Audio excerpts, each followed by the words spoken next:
Everyone সকলোকে নমস্কাৰ জনাইছোঁ। মই মেখেলা চাদৰযোৰ আৰম্ভ কৰিছিলোঁ। মেখেলাখন অকণমান দেৰি হ'ল দিয়াটো, 3 দিনমান লাগিলে শেষ কৰোঁতে। মেখেলাখন কমপ্লিট হৈ গ'ল। আপোনালোকে চাবচোন কেনেকুৱা লাগিছে, মানে জনাব কমেণ্টত। আকৌ চাদৰখন এতিয়া আৰম্ভ কৰিবলৈ লৈছোঁ। মেখেলাখন জাষ্ট হৈছেহে, আপোনালোকক দেখুৱাই আছোঁ, চাবচোন কেনেকুৱা হৈছে জনাব।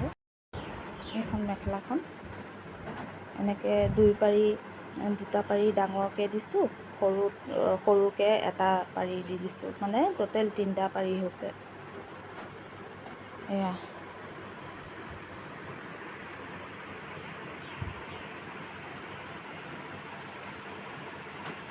ভাল হৈছেনে গাইজ, জনাবচোন কেনেকুৱা হৈছে মেখেলাখন।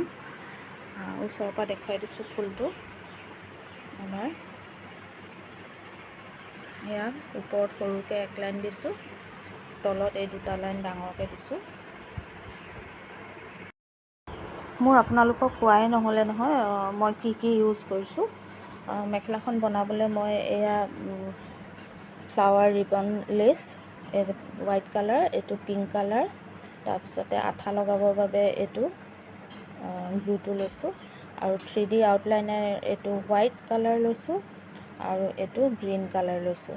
ইয়াৰে মই আৰু ফ্লাৱাৰ কাটিবৰ কাৰণে এখন কেঁচি ব্যৱহাৰ কৰিছোঁ। এইখন চাদৰখন মই পাৰি লৈছোঁ। এতিয়া কেনেকৈ কৰোঁ তাকে আইডিয়া কৰিব পৰা নাই, কৰিম আৰু লাহে ধীৰে। এতিয়া আপোনালোকৰ চাদৰখন যেতিয়া আৰম্ভ কৰিম, আকৌ মই এটা ভিডিঅ' আপলোড কৰিম, চাব।